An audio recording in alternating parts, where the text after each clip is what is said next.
Good morning. It's Norma Cowie. It's Wednesday, and I'm here for Norma Talks. Now, in the last, what, 12 days or so, I have been doing shorts on the wands of the tarot. Very frustrating for me, just to put it in a very short moment. So, what I'm doing today is I'm going to talk about the symbology again, but excuse me, but being able to talk longer, I can help explain a lot of things. Our thoughts are very, very important because they create what's called our vibration. So our vibration goes out into the world and attracts and brings to us what we want, what we don't want, or what we haven't maybe even thought about. So to understand how the thinking process works is, I found, very, very necessary, actually. And as a reader, it's a very important part. Way I teach this a lot, if I feel I need to put more, is that the wand symbology in any reading is like the structure is the basic of a house, like it's the framework. Your thinking creates the framework for your life. So it's really important to understand how your framework is made and what and where you may be. I found it as being incredibly important for me to be able to figure out how my thoughts worked. And that's because for many years I used to read the cards for myself every day, and I got to see the patterns, things that I did, and how I thought and how it worked. And so today we're going to do a deep dive into the wand symbology. And I've got some in my hand here. This arm still not works as good as I would like, so I'm going to put that there. The first one we look at is the Ace of Wands, but I'm going to go over the symbolism that's in it. What we have is this wand sitting here, the ace, one wand coming out of a cloud. All aces come out of clouds, all the number ones. You're looking at a scene where there's a river and a castle. Now, basically what that says is the river of life. That's just the general passing of time and life. And then the symbology talks about the castle of dreams. That's the goal. That's where we're going. So really, this symbol is saying, here's an idea that if activated, doesn't say it's activated, doesn't say you're doing anything. That's where the other symbols come in following it, is that this idea will take you across the river of life to the castle of dreams. In other words, there's a journey. And as we know, one is always on, when we change something or we start something new, it's a journey. We don't always know what's going to happen. We don't always know. We know what we want. There's my goal. That's the castle. Knows where we're heading. Now, the next one, you're in the castle. That's what you've already created. This is your castle now. Over here on this, and I'll just get my fingers right. On this side, there is roses and lilies, which is we call it the flowers of aspiration. You're aspiring to. Now, anytime you have two, you're dealing with balance. So on this side here, if you look closely, the wand is attached to the castle. So that's your fixed ideas of where you are now. But in his left hand, he's holding a wand that is resting on this pedestal with the flowers of aspiration underneath. And he's looking at the world in his hand as he looks out on a scene that looks more like a sea scene, like a scene. There's some clouds, not clouds, there's some hills and things like that. So he's in what he's already created and he's looking out. And I call this is like a contemplation here. What am I planning? What am I strategy? What am I going to do? Is it worth doing? All those things that go through our minds is in this particular symbology. But the thing is here is that you're going to turn away from the fixed thought to the new thought because you want to create a new goal. So So how do we do that? Number 3 shows us sort of out of the castle. We're on a cliff, and I'm going to just make sure. Yeah, we've got 1, 2, 3 boats. They're not all together, but three is the energy number of action. So he's got 3 boats going out across the river of life, but it's not blue, or as the water usually is, it's more golden. So opportunity. Now he's standing on the cliff looking out. He has his hand on one wand, which is on the outside on his right side. Right side is more of a directive side than, say, the intuitive side. His left hand you don't see. There is one wand on that side and 2 on the right side. That's the 2 contemplations with the new one. So we now got this 3. 3 is always movement. Usually has movement in 3s of some degree. So now he's putting his ideas out. You'll also notice, I'll just get my, around his head here is covering the third eye, basically, is like a headband. And so he's using what he knows in order to bring it into fruition. And then, whoops, just hold a sec. I dropped one symbol on the floor, and that's not going to be much help. I'm not always perfect. This one is really, really important. This is achieving. It's number 4. The 4 wands are now grounded, and he's at the castle. He's made it to the castle, over the river to the castle, or what? And people are coming out to celebrate. And everything about this is celebration of achievement, of getting there. Basically, on anything that we want to create and do, these first 4 symbols cover it. You have a thought, you contemplate the thought, you project the thought, which means you start doing things, and then you celebrate the achievement of it. But because we're humans and peoples, we often do other things. Number 5. Now, first of all, look, not one of those wands is attached to the ground. So now the mind has got into what we call a confusion state. It's like, do we do this? Do we do that? Maybe do this. Maybe we should add. And if you talk to friends and family, very often they have all sorts of other ideas to add on, etc. So very often you're already beginning to feel a little bit sometimes put under the spell. The guy on I got to get my hand right there, he's got the bandage over his third eye. He's holding his wand a little separate from the others, where they're kind of conflicting over here, the 4. And if you and one of the things, if you have friends and people and you tell them what you're planning on doing, they don't always agree. And they often have lots of suggestions. What about this? And what about that? And if you have friends that sometimes have what I call negative ideas and concepts, or no belief, then what begins to happen is that you really are fighting for the sense of, this is what I want to do, and this is, how am I going to do that? And so that is a very common theme about establishing a sense of where you are and where you're going and how to be able to achieve it.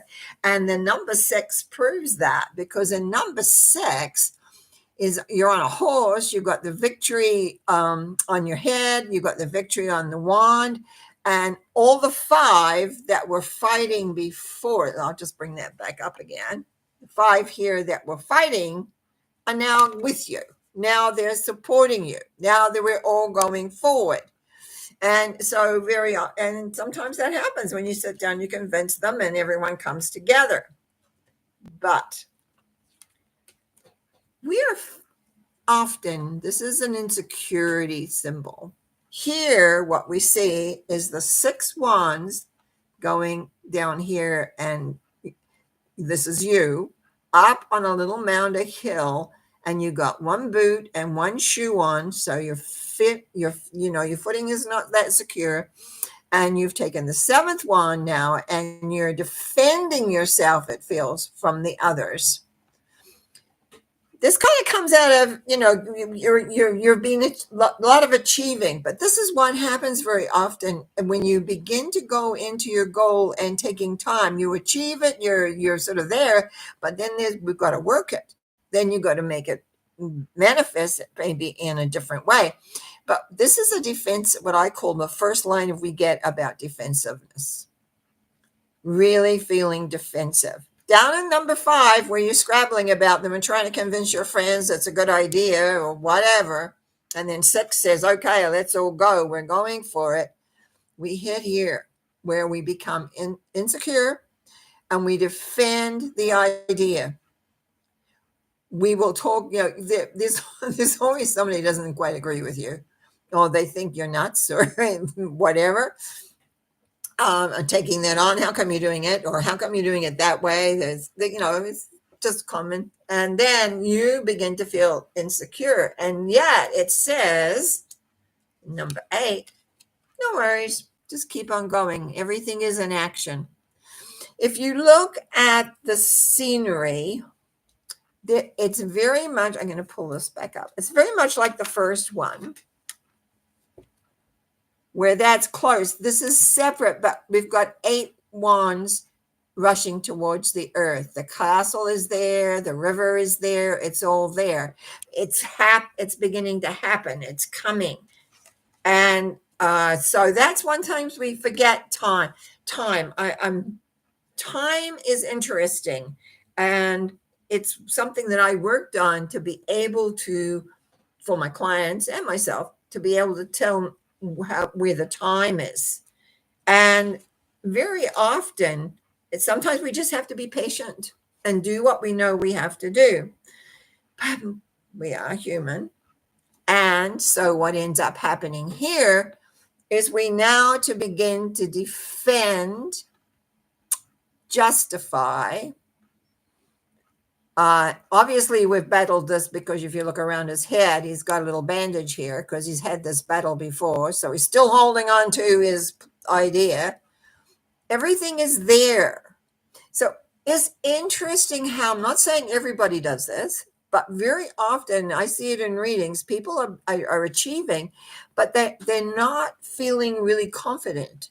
I mean, they battling still. They're still in the battle stages, like the 5 and 7. They just not staying with what I always consider the best places to be is the 1, 2, 3, 4, and it's there, and you see it. But we do have to move on from that. And even though this 6 tells us what we run into issues is with the 5 of confusion and the 7 beginning to defend. The 8, everything is progressing. But look what happens at number 9. All 8 wands are now in the earth, which means they're grounded.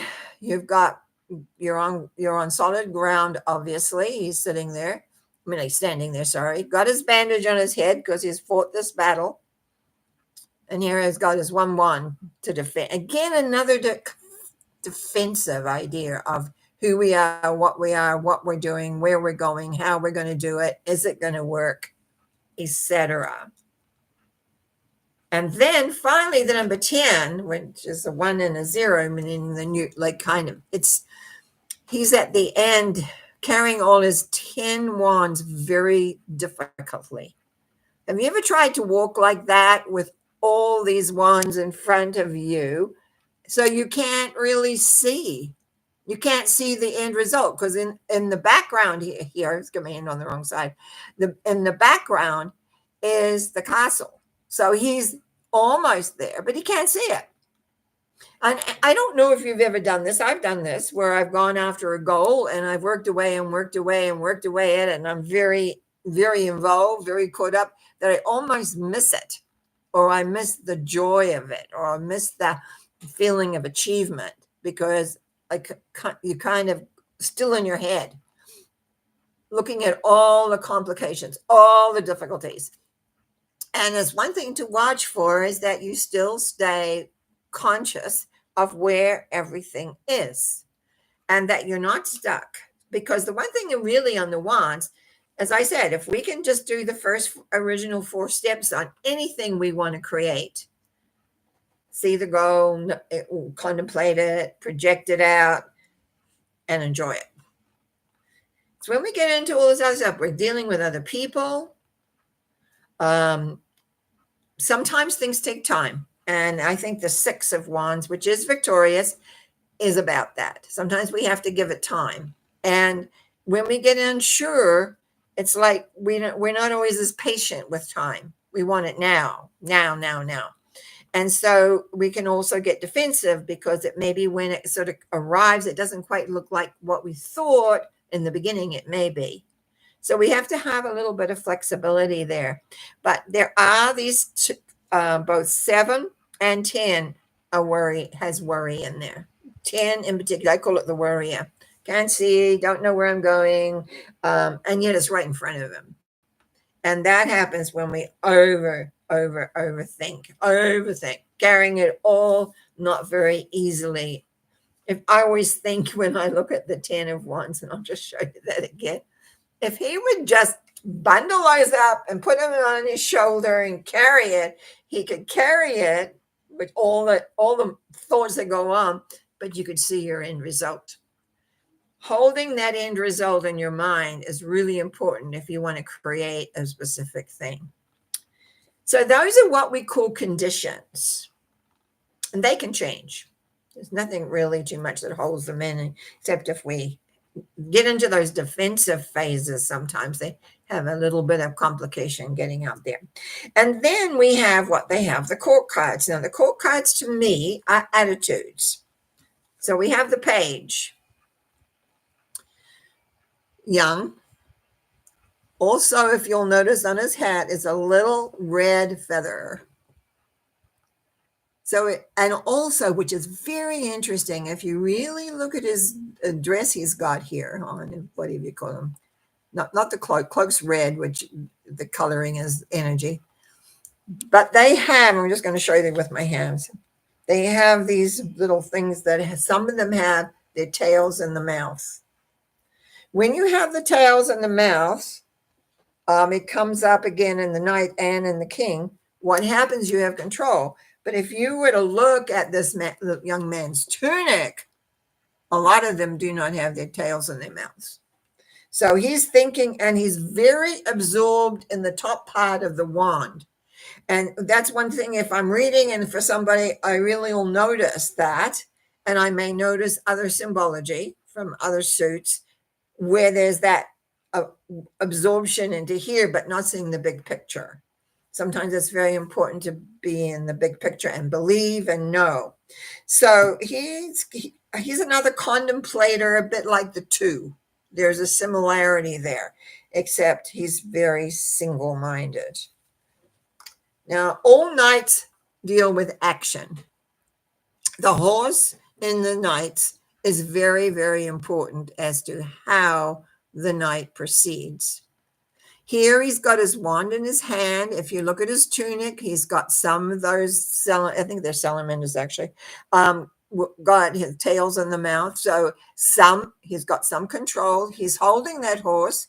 I'm not a rider of horses, but I've learned from this, even though he has iron on his leg here, like the knight does, and on his arms, he's prepared. And he's got that horse ready to really go, really like maybe put it into a gallop or whatever. He's holding the head back down though. So as I not being a horse rider, my friend Yvonne, who's come to say hi, she knows horses. I've looked at them. And one time I had to hold a racehorse because my family was kind of involved, not my direct family, but my sister and brother-in-law, and we were all running. It was going to race. This is a racehorse, big racehorse. And without thinking, my brother-in-law handed me, and I'm sort of a teenager, so I hadn't left. I was 15, I think, 14, 15. So he hands me the reins for a person who doesn't know horses, and it's a racehorse. I was petrified. So I was like, I couldn't wait till he comes back. And then my brother-in-law said, "Oh, Norma, I'm sorry, I forgot." He just said, "Here, hold this." Sure, yeah. So I held the horse for a little while. That was once was enough, believe me. So one of the things you'll see in here too is that I'm going to draw an analogy here. In this page, the three sort of pyramids are quite close. Here, they're further away, but somehow clearer. So this is action. Now, all nights are about action. How are they doing it? This one is ready to go in there. He's dressed, he's ready, he's got his wand, his horse is all geared up, run, gallop. So everything's going. Now, I smile, the Queen of Wands. That was a symbol that I kept getting for a long time. Because in the Queen of Wands, what happens is you have your idea. Now, look at the symbolism here. The wand is attached on the base of your throne. It's not on the ground, so it's not grounded. She's looking away from the wand to where the flower is, sunflower. And so she's looking away from her goal to the beauty or whatever else is going on in her mind. She's got a clasp on her sort of a shoal there of a cat, if I remember right. No, yes, it's a cat plus a couple of other things there. But look at this black cat down here, sitting on the ground right beside her idea. To me, that is your fears, your subconscious fears that are there, and maybe have to do with your belief as to whether you can create or get what you want. I lived with this card for many years, it seemed to me. It was like I was always pulling her up. And then eventually she sort of went away. Her vibration went away.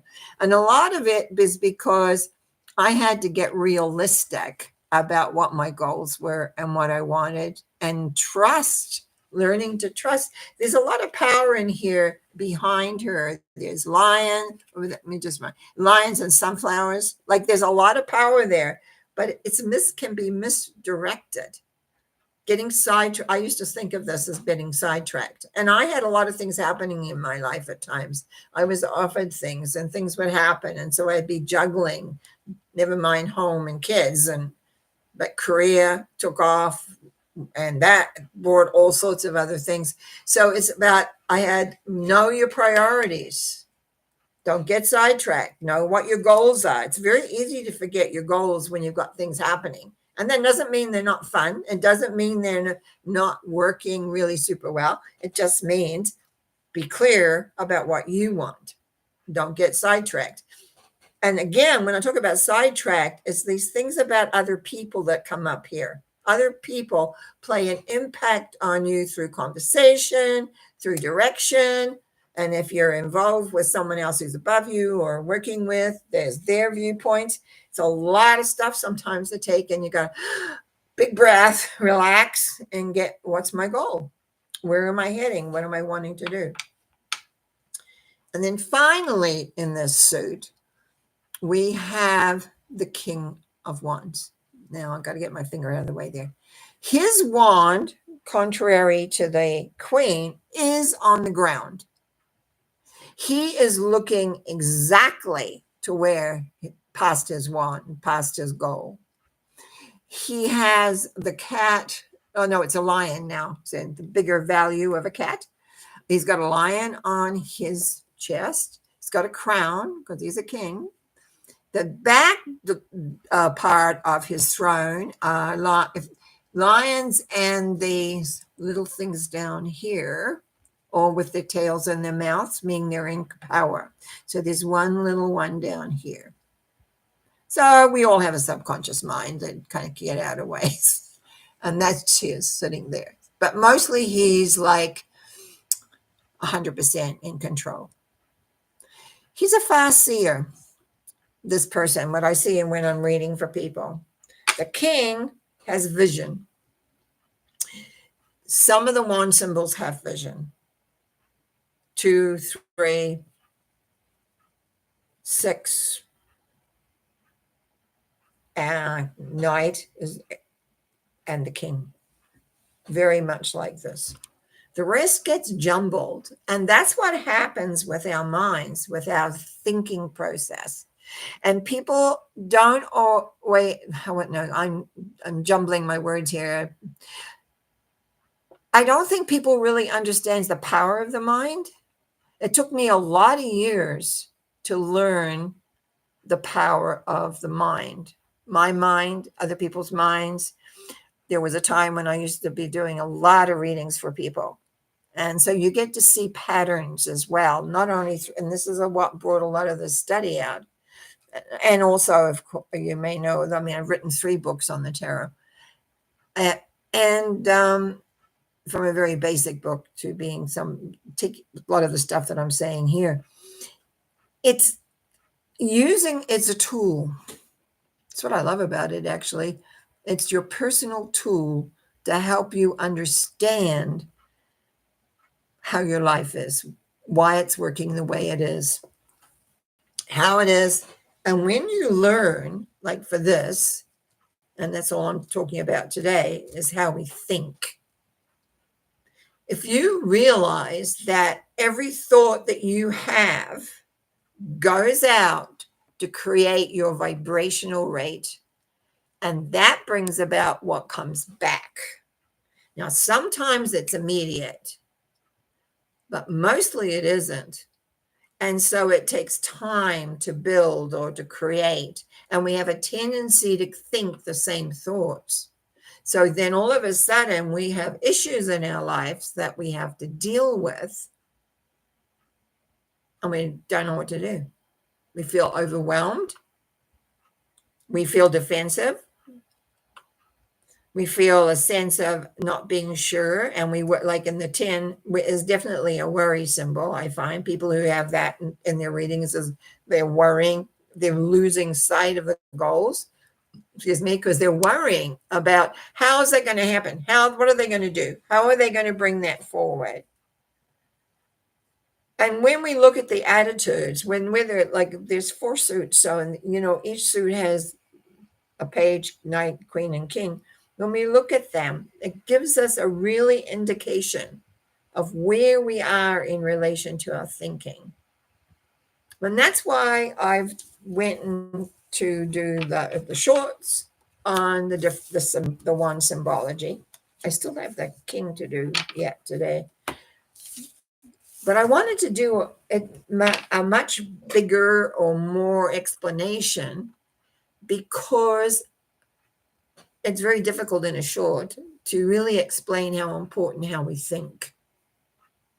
Do you support yourself? Do you see your goals clearly? For me, I always ask for the powers that be, whatever you want to call that being out there, or the love force, as I call it, for help, for clarity, for easing the path, to bring forward what we want to achieve. And it's very easy, I think, and as we reach kind of later in life as I am, not to create goals. You just sort of zoom along with whatever. But I've been a goal setter for years. So it's like I sit down. Yes, the last 2 years have been tough. So with the health crises and stuff like that. But my life has worked like that, and maybe yours does. I've been a person that's had things happen. So when people come to me for readings or clearing work, I know what it's like because I've been there. Now, the last 2 years have been a bit tough for sure, but I have more empathy now if someone says to me they've had cancer, and especially if they've had skin cancer like I had, or some other things, what they have to deal with. I mean, how I ended up feeling. And as I said to my doctor, how come I feel worse now? This is towards the end of my treatment. I feel worse now than I felt in the beginning. They had no answer for me. So I said, okay, I have to go, and it's taken me months to get feeling inside that I'm ready to take on different things and do different things. So it's like knowing and being realize your mind, you are brilliant. You can create things, but you got to work with the energies. You've got to give gratitude. You need to understand. Sometimes we have an end result we want, and we have no idea that all you need to know is the end result you want and the first step. What is the first step? Do you phone somebody? Do you write a letter? Do you go somewhere? Get your first step. Excuse me. Wait, hold on a sec. When we take our first step, the second will show up. And then the third and the fourth. And just like it says in number 4, you arrive at your destination. But if you are not using what we were born with, which is the ability to think, the ability to create, but I found it's about knowing inside myself, yes, I want that. I want to achieve that. I want to be there and to see myself there. And I have created many things in this world. And I don't think I'm willing to stop yet. Now that I'm feeling stronger, now that I'm feeling better, just not such as big, maybe, but I still have my goals, which is why I love to teach. So here I am, hopefully making sense for people out there. And that's why I appreciate your comments and people that support me and the different shows that I do. And Yvonne, thank you for being here today. I appreciate that. And for anybody else that comes along and listens, thank you. Thank you. Because all I can do is sit here and speak out and trust that it will aid and help and clarify this journey we call life. And the tarot I found, I started reading these when I was 21 years old with a whole new method of reading. I don't think I've told the story of this. My teacher was a British medium, and he had a heart attack. He was in his 60s, I think, then. He had a heart attack, and his friend bought him a deck of tarot cards, which he immediately threw to the other side of the room, because in those days, and I ran into this a lot over the years, a clairvoyant or a medium considered themselves way above a tarot card reader. So anyway, he threw them on the other side of the room, and he was like that. He was an Englishman to the nth degree. And his guide, a big Indian fellow, came and kind of said, you're gonna devise a new method of reading these, so get busy. Because he was in bed, right? It's what they did back then. And this is a long time ago. I think I heard him first when I was just 21.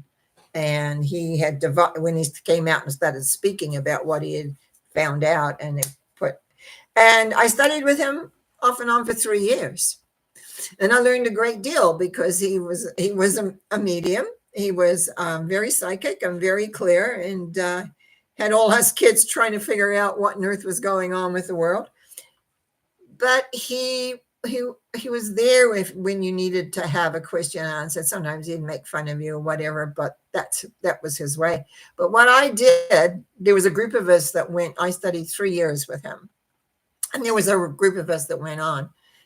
And then I seemed to pick up the flag and kept going. But that's where I started. And that's why a lot of the way I look at the tarot is because I went to the tarot to ask, what do you mean?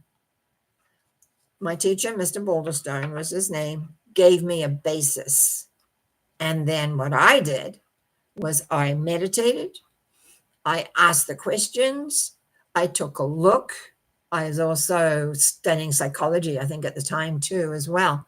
But it's like all of a sudden everything began to come together. And years later, I ran into some of the others that had trained with me way back. And they said, it's good that you've carried on, because each one of them fell off into a different category, but had another expertise on something else. I love this tool.